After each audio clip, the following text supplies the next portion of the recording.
Alcohol ether phenol, और जिसमें हम लोग अंतिम टॉपिक इस समय पढ़ रहे हैं phenol.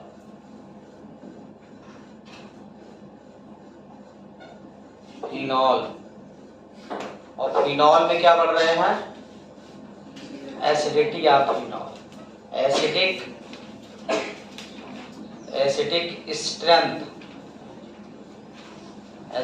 Strength of phenol. Phenol का एसिडिक स्ट्रेंथ हम लोग पढ़ रहे हैं। देखो थोड़ा सा रिकैप करते हैं फिर आगे बढ़ेंगे। फिनॉल के अगर एसिडिक स्ट्रेंथ की बात किया जाए तो इसका मतलब एसिडिक नेचर क्या होता है। एसिडिक नेचर, कोई भी ऑर्गेनिक कंपाउंड है, एसिडिक नेचर तभी हो पाएगा जब वो H+ डोनेट कर सके। तो क्या होना चाहिए? रिमूवल ऑफ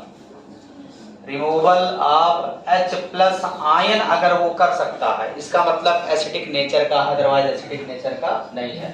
मतलब उसके अंदर कैरेक्टरिस्टिक होता है H+ देने का। अगर किसी के पास H+ नहीं है तो एसिड हम नहीं मानेंगे, तो उसको H+ देना चाहिए। अब मान लेते हैं कोई ऑर्गेनिक कंपाउंड है, अगर कोई ऑर्गेनिक कंपाउंड है और उसका हमें पता करना है कि H+ दे रहा है कि नहीं, तो सबसे पहले H+ निकाल के चेक करेंगे। मान लेते हैं कोई ग्रुप यहाँ ऐसे जुड़ा है और इस ग्रुप से OH ऐसे है, ऐसे, तो अगर ये अपना H+ डोनेट करेगा, H+ ऐसे निकाला क्योंकि ऑक्सीजन की इलेक्ट्रोनेगेटिविटी ज्यादा, हाइड्रोजन का कम है, तो जब ये H+ डोनेट करेगा तो ऐसे बन जाएगा G, और ऑक्सीजन पर नेगेटिव चार्ज और H+ निकल गया।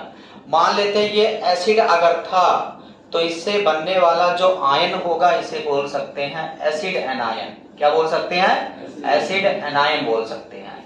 इसका मतलब H+ निकलने के बाद यदि इस एसिड एनायन की स्टेबिलिटी ज्यादा होगा, इसका मतलब एसिडिक नेचर ज्यादा होगा। कोई H+ अगर डोनेट किया, डोनेट करने के बाद उसका आयन अगर ज्यादा स्टेबल हो गया, इसका मतलब वो H+ डोनेट कर सकता है, उसकी एसिडिटी ज्यादा है। अब इसकी स्टेबिलिटी हमें चेक करना, तो आपको पता होना चाहिए स्टेबिलिटी किसी भी स्पीशीज का हो इनवर्सली प्रोपोर्शनल होता है मैग्नीट्यूड ऑफ चार्ज। अगर चार्ज ज्यादा तो स्टेबिलिटी कम होता है, अगर जितना चार्ज ज्यादा होगा स्टेबिलिटी उसका कम हो जाएगा। तो इसका मतलब इस एसिड एनायन की स्टेबिलिटी अगर हमें चेक करना है O-, इस पर अगर कोई भी ग्रुप जुड़ा है, अब ये ग्रुप क्या क्या हो सकते हैं? ये ग्रुप आपके +I हो सकते हैं या +M हो सकते हैं। तो +I और +M दोनों इलेक्ट्रॉन डोनेटिंग ग्रुप होते हैं, और दोनों इलेक्ट्रॉन डोनेट करेंगे, इलेक्ट्रॉन का डायरेक्शन उधर होगा तो मैग्नीट्यूड ऑफ नेगेटिव चार्ज बढ़ जाएगा, और चार्ज बढ़ेगा तो स्टेबिलिटी कम हो जाता है। इसका मतलब +I और +M इलेक्ट्रॉन डोनेट करके एसिड एनायन के ऑक्सीजन का नेगेटिव चार्ज बढ़ा करके स्टेबिलिटी को कम कर देंगे। लेकिन अगर यही जुड़ जाए, -I ग्रुप जुड़ा हो जो इलेक्ट्रॉन विड्रॉविंग होता है, या -M ग्रुप जुड़ा हो जो इलेक्ट्रॉन विड्रॉविंग ग्रुप होता है, तो अगर ये इलेक्ट्रॉन अपने तरफ विड्रॉ करेगा तो मैग्नीट्यूड ऑफ नेगेटिव चार्ज जो देख रहे हो वो न्यूट्रलाइज होने लगेगा, क्योंकि इलेक्ट्रॉन इधर आने लगेगा तो मैग्नीट्यूड ऑफ नेगेटिव चार्ज घटने लगेगा, और चार्ज घटेगा तो स्टेबिलिटी बढ़ जाएगा। इसका मतलब ये हुआ stability of acid anion directly proportional -I -M और inversely proportional +I and +M।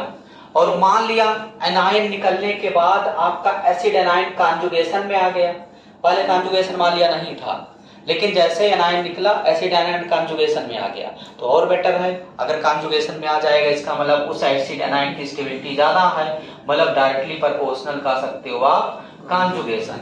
और एसिड एनायन जितना ज्यादा स्टेबल होगा H+ देने की टेंडेंसी उतना ज्यादा होगा, मतलब उस एसिड की एसिडिटी उतना ज्यादा।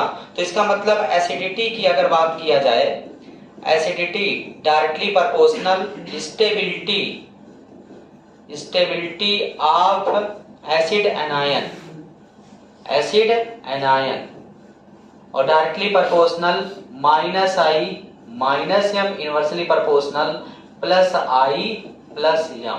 इसका मतलब केवल ये फार्मूला अगर आपको पता है तो आप सभी ऑर्गेनिक कंपाउंड का एसिडिक स्ट्रेंथ निकाल सकते हो। बहुत ही सिंपल, अगर आपको ये पता है तो जितने ऑर्गेनिक कंपाउंड है सबका आप एसिडिक स्ट्रेंथ आसानी से निकाल सकते हैं। और एसिडिटी और बेसिसिटी पर सवाल आने की प्रोबेबिलिटी मैक्सिमम है। चाहे एसिडिक स्ट्रेंथ पूछ ले चाहे बेसिक स्ट्रेंथ पूछ ले, कोई ना कोई सवाल आपके एग्जाम में फिक्स है, आना ही है। तो चलिए हम लोग देखते हैं। जैसे मान लेते हैं एक कंपाउंड है, एक कंपाउंड हम लोग ले लेते हैं अल्कोहल, और दूसरा कंपाउंड ले लिया जाए फिनॉल। इन दोनों के एसिडिटी को कंपेयर किया जाए तो फर्स्ट कंपाउंड आपका अल्कोहल ROH हो गया और दूसरा कंपाउंड आपका हो गया फिनॉल। फिनॉल मतलब ऐसे बेंजीन और इससे कनेक्ट होना चाहिए OH ग्रुप। अब हमें कंपेयर करना है इनकी एसिडिटी का, तो क्या करेंगे, दोनों का H+ निकाल देंगे। H+ निकलने के बाद जिसका आयन यानी एसिड एनायन ज्यादा स्टेबल होगा, इसका मतलब वो H+ आसानी से दे सकता है, इसका मतलब उसकी एसिडिटी उसका उतना ज्यादा होगा। तो चेक कर लेते हैं, यहां से जब H+ आप निकालोगे ऐसे, तो H+ निकालोगे तो ये ऑक्सीजन पर नेगेटिव चार्ज, हाइड्रोजन पर पॉजिटिव, तो क्या हो जाएगा RO नेगेटिव और H+ हो जाएगा। आ जाइए, तो ये हो जाएगा, इसका नाम है एल्कोक्साइड आयन। इसका नाम क्या हो जाएगा बच्चों, एल्कोक्साइड आयन। ये एल्कोक्साइड आयन है। अब अगर इसको हम लोग निकालें तो यहां से जब आप H+ निकालोगे तो ये बन जाएगा ऐसे, यहां आपका फिनॉल था ऑक्सीजन पर नेगेटिव चार्ज और यहां से H+ आपका निकल गया, तो अगर देखा जाए इसका नाम है फिनॉक्साइड आयन। क्या नाम है बच्चों, फिनॉक्साइड आयन। और आपको दिख रहा है कि फिनॉक्साइड आयन का जो ऑक्सीजन एटम है नेगेटिव चार्ज बेंजीन के साथ कॉन्जुगेशन में है यानी रेजोनेंस में है, तो ये बहुत ज्यादा स्टेबल है, मोर स्टेबल इसलिए है ड्यू टू रिजोनेंस भी कह सकते हैं या conjugation.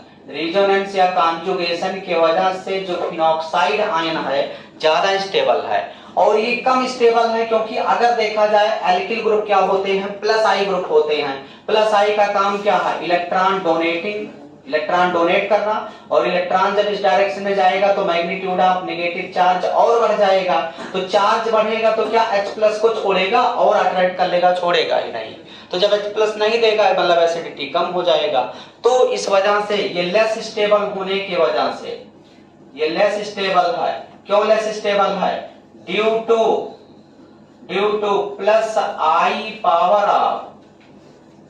+I power of alkyl group के +I पावर की वजह से इसकी स्टेबिलिटी कम है, इस वजह से एसिडिटी कम हो जाएगा। तो अगर तुमसे कहा जाए बताइए स्टेबिलिटी ऑर्डर अगर बताना हो, स्टेबिलिटी ऑर्डर, तो फिनॉक्साइड आयन की स्टेबिलिटी ज्यादा है। Phenoxide ion is more stable then alkoxide ion. Alkoxide ion से फिनॉक्साइड आयन ज्यादा स्टेबल। और ऐसे जब स्टेबिलिटी ज्यादा तो आपको पता है एसिडिटी ज्यादा हो जाएगा। तो एसिडिटी अगर देखा जाए तो फिनॉल का ज्यादा हो जाएगा, किससे, अल्कोहल से। फिनॉल की एसिडिटी अल्कोहल से ज्यादा। तो ये सारा पॉइंट आप लोग नोट कर लीजिए, फिर आगे बढ़ते हैं। ठीक है, अब देखो इसमें कुछ मेन पॉइंट ध्यान देना, थोड़ा सा रिकैप भी हो रहा है इस समय, ये हम लोग पिछले क्लास में पढ़ चुके थे, यहां तक हमें लग रहा है ना। देखो ध्यान देना, अब तुम्हें कुछ स्पेशल पॉइंट ध्यान देना, क्योंकि हम लोग फिनॉल चैप्टर पढ़ रहे हैं, तो फिनॉल के डेरिवेटिव का ही एसिडिटी हम निकालेंगे। तो फिनॉल अगर है, ये आपका फिनॉल है, मान लेते ये बेंजीन है, ध्यान देना बच्चों, ये बेंजीन है, ऐसे रिंग में ऐसे बना दिया। इसका मतलब ये हुआ कि अल्टरनेट में डबल बॉन्ड लगा है, डबल सिंगल अल्टरनेट में डबल बॉन्ड लगा है।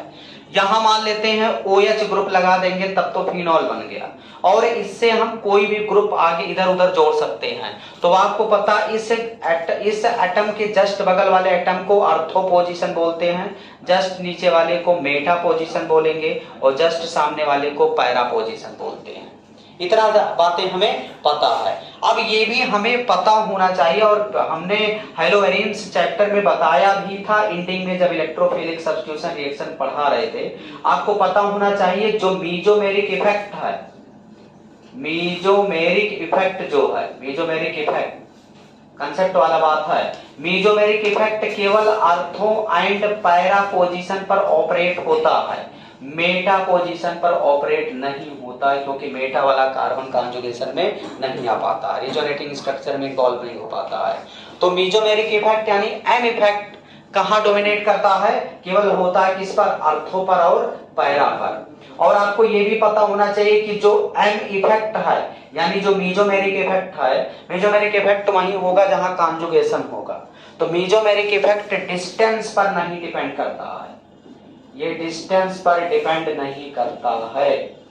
दूसरा 2 पॉइंट बहुत इंपॉर्टेंट है बेंजीन रिंग से रिलेटेड, मतलब ये तुम्हें ध्यान देना है कि मीजोमेरिक इफेक्ट यानी यम इफेक्ट, मेटा पोजीशन अगर यहां जुड़ा है कोई एटम या ग्रुप तो नहीं लगेगा, और मीजोमेरिक इफेक्ट डिस्टेंस पर नहीं डिपेंड करेगा। जितना ऑर्थो पर वाला मीजोमेरिक इफेक्ट प्रोवाइड करेगा उतना ही पैरा वाला करेगा, क्योंकि डिस्टेंस पर डिपेंड नहीं करता है। दूसरा तुम्हें बात ध्यान देना है इंडक्टिव इफेक्ट से रिलेटेड। तो आपको पता है इंडक्टिव इफेक्ट अगर है आई इफेक्ट, तो आई इफेक्ट डिस्टेंस पर डिपेंड करता है। सबसे नजदीक ऑर्थो वाला है तो ऑर्थो पर अगर कोई एटम है तो आई इफेक्ट ज्यादा लगेगा, तब मेटा पर लगेगा, और सबसे कम लगता है कहां, पैरा पर।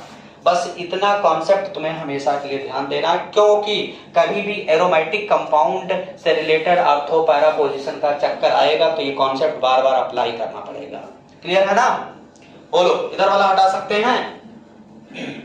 चलो हाँ हटाएं, लिख लो जल्दी से नोट कर लो। अब इस पर हम लोग कुछ क्वेश्चन, एप्लीकेशन टाइप के क्वेश्चन हम लोग प्रैक्टिस करेंगे, तो जल्दी से लिख लो फिर आगे बढ़ते हैं। आगे बढ़ते हैं बच्चों, एक सवाल हम लोग करेंगे।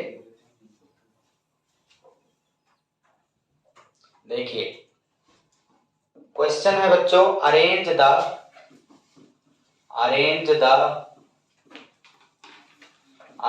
The acidity order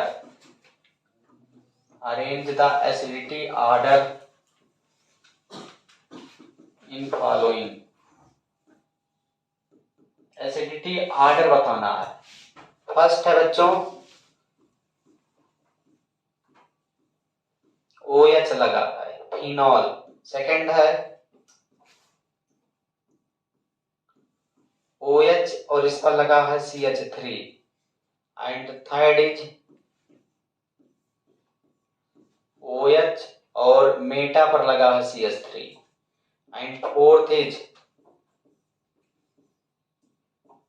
OH and para पर लगा है क्या, CH3। तो हमें बताना है, क्या बताना है, एसिडिटी ऑर्डर।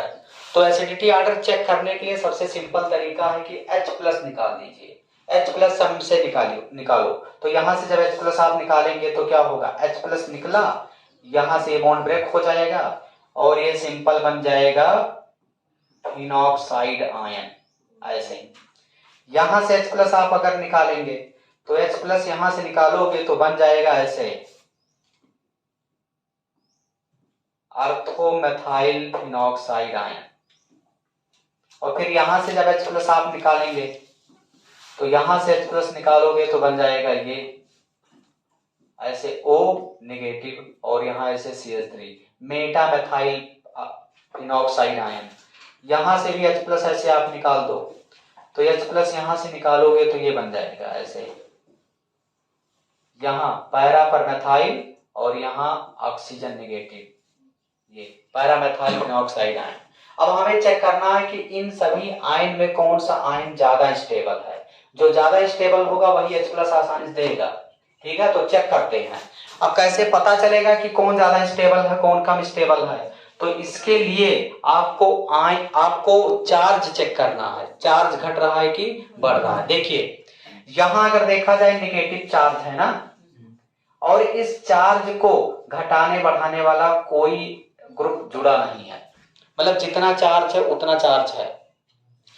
अब अगर देखा जाए यहां नेगेटिव चार्ज है, यहां अगर देखा जाए तो CH3 ग्रुप जुड़ा है, और CH3 अगर देखा जाए तो होता है प्लस आई ग्रुप, एल्किल ग्रुप है ना, तो प्लस आई ग्रुप होता है। और प्लस आई ग्रुप अगर है तो क्या करेगा, ये इलेक्ट्रॉन डोनेट करेगा, इलेक्ट्रॉन देगा, और इलेक्ट्रॉन देगा तो मैग्नीट्यूड ऑफ नेगेटिव चार्ज बढ़ा देगा ना, और चार्ज अगर बढ़ाएगा तो प्लस आई के वजह से ये स्पीशीज क्या हो रहा है, डीस्टेबलाइज हो रहा है। क्या हो रहा है, डीस्टेबलाइज। और आपको पता होना चाहिए CH3 प्लस आर के जैसा भी बिहेव करता है, या प्लस एम भी कह सकते हो, प्लस आर या प्लस एम के जैसा बिहेव कर रहा है। प्लस आर और प्लस एम में थोड़ा सा डिफरेंस है, लेकिन आउटलाइन अगर देखा जाए ओवरऑल दोनों हम लोग बराबर करके चल रहे हैं। अगर देखा जाए प्लस एम या प्लस आर के जैसा ये बिहेव करेगा तो इसके वजह से भी इलेक्ट्रॉन डोनेट करेगा, इलेक्ट्रॉन डोनेट करेगा तो चार्ज बढ़ेगा, और चार्ज बढ़ेगा तो क्या होगा, डीस्टेबलाइज होगा। तो ओवरऑल ये क्या हो जा रहा है, डीस्टेबल हो जा रहा है। दो फैक्टर से डीस्टेबल हो रहा है, एक प्लस आई और एक प्लस एम या प्लस आर के वजह से।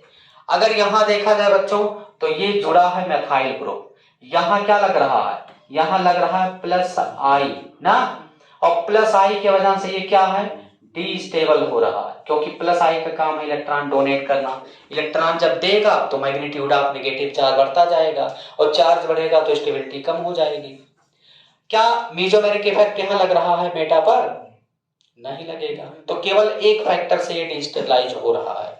यहां अगर देखा जाए मैथाइल ग्रुप है, प्लस आई ग्रुप है, ये क्या करेगा, डीस्टेबलाइज करेगा। और कैसा बिहेव करेगा, ये प्लस एम के जैसा बिहेव करेगा, इसके वजह से इलेक्ट्रॉन दे करके सिस्टम को क्या करेगा, डिस्टेबलाइज करेगा। तो अगर देखा जाए ये दो फैक्टर से डिस्टेबलाइज, एक फैक्टर से डिस्टेबलाइज, और ये भी दो फैक्टर से डिस्टेबल, और ये डिस्टेबल हो ही नहीं रहा है, तो सबसे ज्यादा स्टेबल कौन है, बोलो, सबसे कम चार्ज किस पर है, चार्ज सबसे कम किस पर है, पहले वाले ना। अरे भाई ये लोग चार्ज बढ़ा रहे हैं, तो अगर देखा जाए स्टेबिलिटी ऑर्डर, अगर स्टेबिलिटी ऑर्डर की बात किया जाए, स्टेबिलिटी ऑर्डर, तो सबसे ज्यादा ए, इस बात से सब लोग सहमत हो।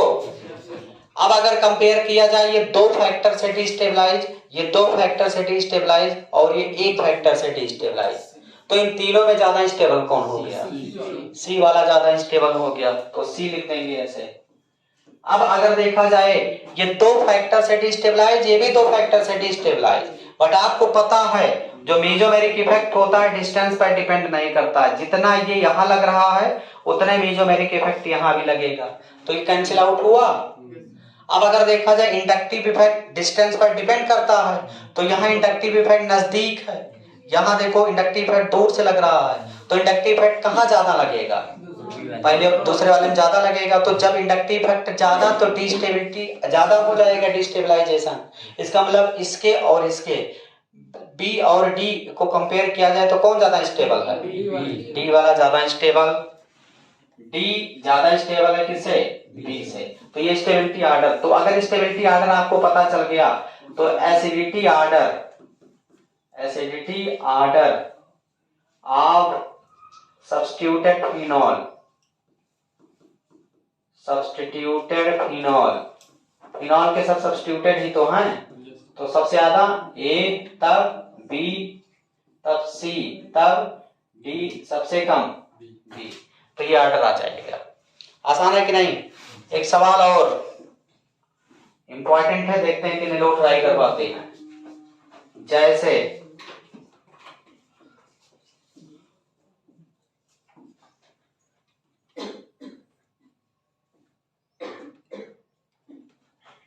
चलो बच्चों आगे बढ़ते हैं। क्वेश्चन है बच्चों, arrange the acidity order in following, सबका एसिडिटी ऑर्डर बताना है। पहला ऑप्शन फिनॉल, दूसरा ऑप्शन अर्थो पर नाइट्रो ग्रुप लगा है, अर्थो नाइट्रोफिनॉल, तीसरा मेटा पर नाइट्रो लग गया है, एंड फोर्थ पैरा पर नाइट्रो ग्रुप लगा है। समय बताना है किसकी एसिडिटी ज्यादा है, एसिडिटी ऑर्डर बताना है।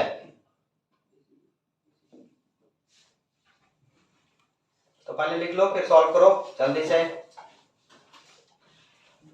तो चलिए बच्चों हम लोग देखते हैं इसका आंसर क्या है। देखो ध्यान से देखना बच्चों, इसका आंसर हम लोग कवर करेंगे। देखो सबसे पहले हम लोग करते क्या है, इन सब से H+ निकाल देते हैं।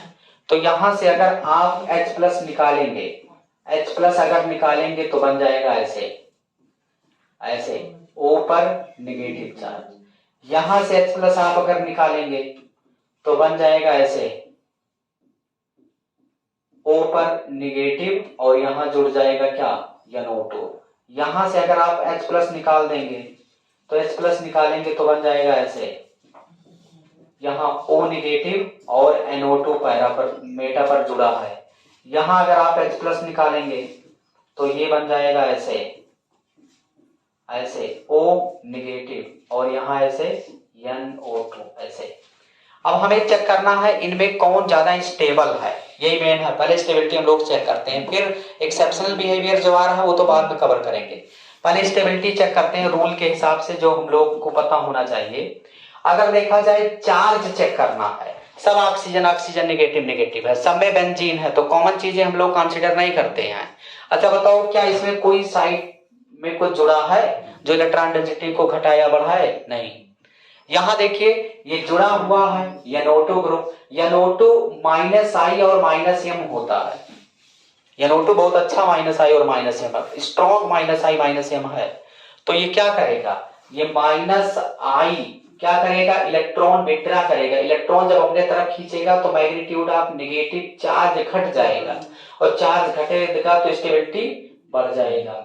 और -M भी है तो भी इलेक्ट्रॉन विड्रॉ करेगा, इलेक्ट्रॉन विड्रॉ करके मैग्नीट्यूड ऑफ नेगेटिव चार्ज कम कर देगा, और चार्ज कम करेगा तो स्टेबिलिटी बढ़ जाएगा। तो ओवरऑल दो फैक्टर से ये क्या हो रहा है, स्टेबलाइज ना। यहां देखिए ये है NO2 मेटा पर है, इस वजह से मेसोमेरिक इफेक्ट नहीं लगाएगा, लेकिन आपका इंडक्टिव इफेक्ट तो लगाएगा। तो इंडक्टिव इफेक्ट में क्या है, -I की वजह से क्या करेगा, स्टेबलाइज करेगा। यहां देखिए यहां -I भी लग रहा है, स्टेबिलिटी बढ़ा रहा है, और -M भी लग रहा है, इसके वजह से भी ये स्टेबलाइज कर रहा है। तो ओवरऑल अगर देखा जाए दो फैक्टर से ये स्टेबलाइज हो रहा है ना। पहला स्टेबल नहीं हुआ, दूसरा दो फैक्टर से स्टेबल हुआ, तीसरा एक फैक्टर से स्टेबलाइज, चौथा दो फैक्टर से स्टेबलाइज। तो अगर तुमसे कहा जाए स्टेबिलिटी ऑर्डर आप बताइए,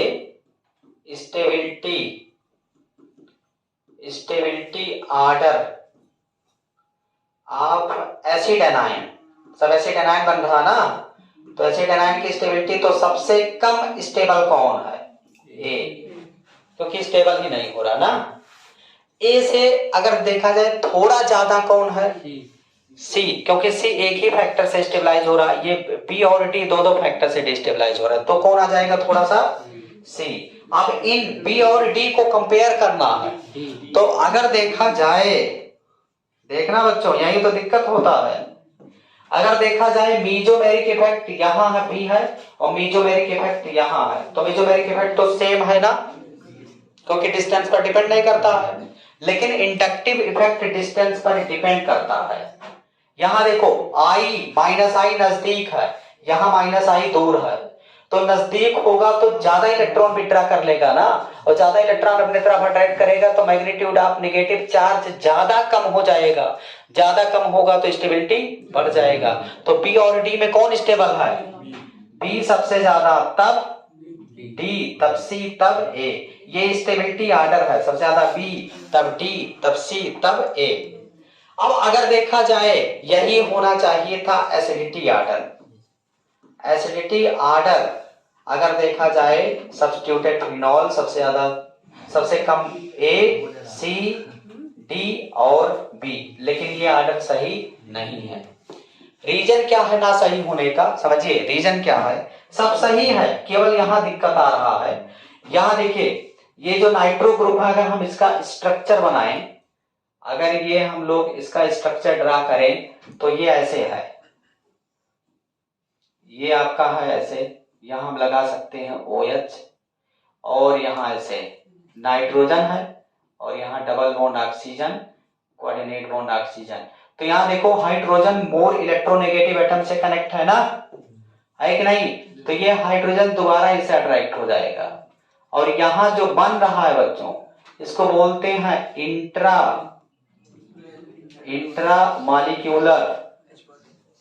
मॉलिक्यूलर हाइड्रोजन बॉन्डिंग। और इंट्रा मॉलिक्यूलर हाइड्रोजन बॉन्डिंग की वजह से H+ आसानी से निकल नहीं पाता है, क्योंकि नाइट्रो ग्रुप उसको अट्रैक्ट किए रहता है पूरा। इस वजह से अगर देखा जाए सबसे ज्यादा B है ना, लेकिन कम हो जाता है, तो थोड़ा सा कम हो जाएगा। तो हमने एक ट्रिक बनाया हुआ है, ये ट्रिक आपको दिमाग में सेव कर लेना चाहिए, ध्यान देना। सबसे ज्यादा P, O, M,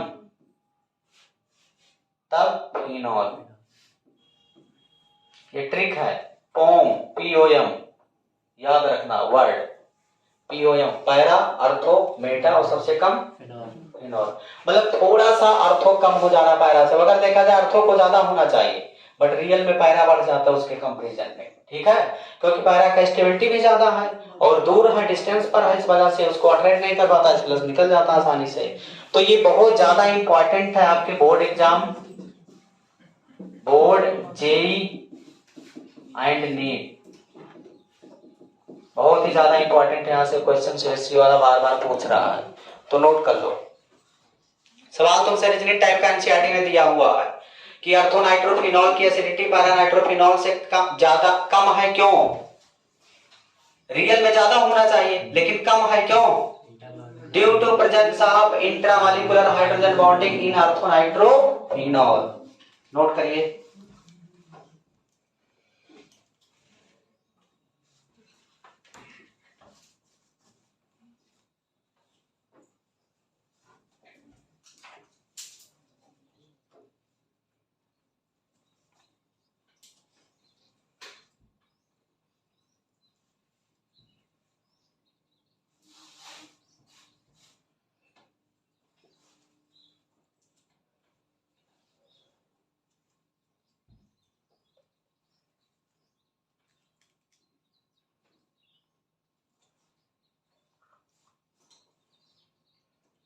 एक सवाल और लिखें, चलो। इधर वाला भी नहीं लिखे हो, उधर वाला लिख लो, फिर आगे बढ़ते हैं।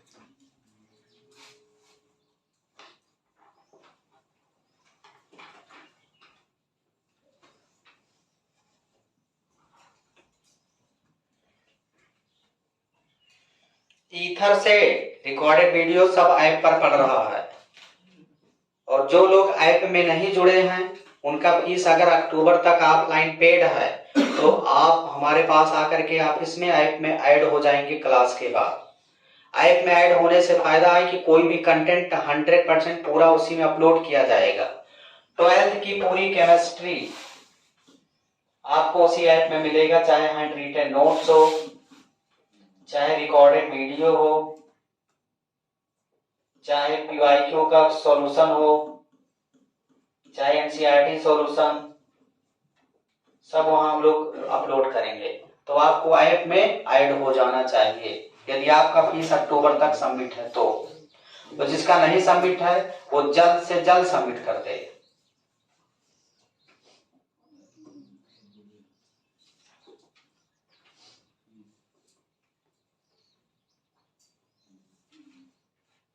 लिख लिए शाश्वत त्रिपाठी, इधर वाला बेटा है बच्चों। चलो अगला सवाल देखते हैं कितने लोग सॉल्व करवाते हैं।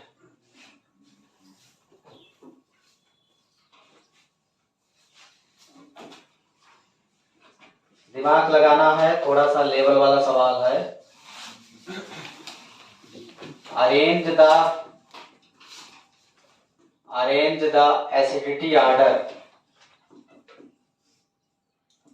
इन फॉलोइंग डैश किया पहला।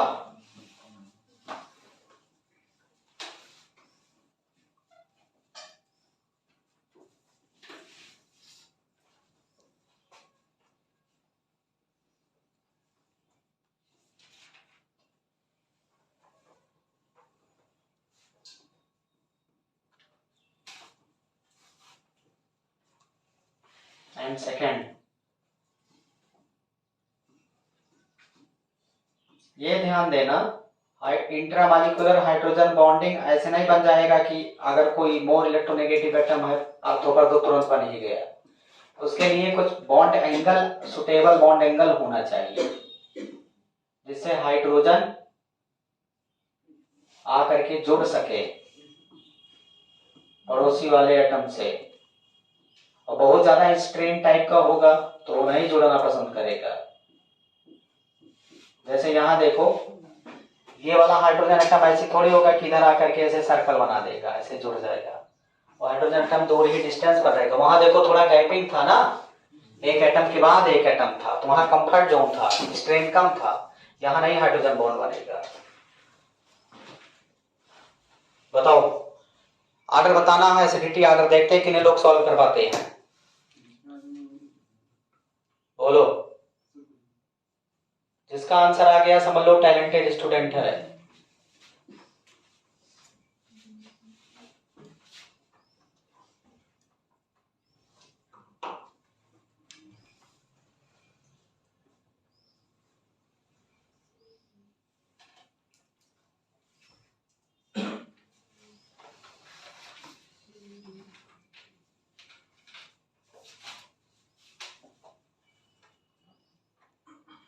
अटेंडेंस हो रहा बच्चों सबका।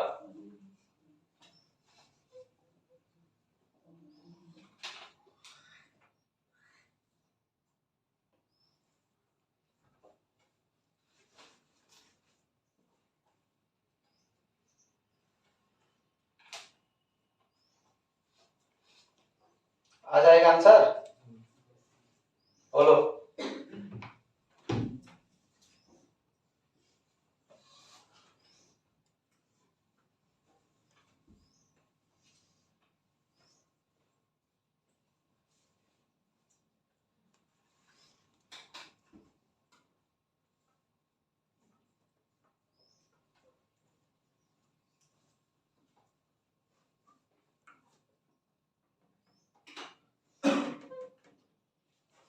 चलो सॉल्व करते हैं बच्चों। सबसे पहले क्या करेंगे आप, H प्लस निकाल देंगे ना। चलिए निकाल दीजिए ऐसे H प्लस। H प्लस अगर आप यहां से निकालोगे तो ये बन जाएगा ऐसे O नेगेटिव OCH3। यहां से H प्लस अगर आप निकालेंगे तो ये बन जाएगा ऐसे O नेगेटिव OCH3।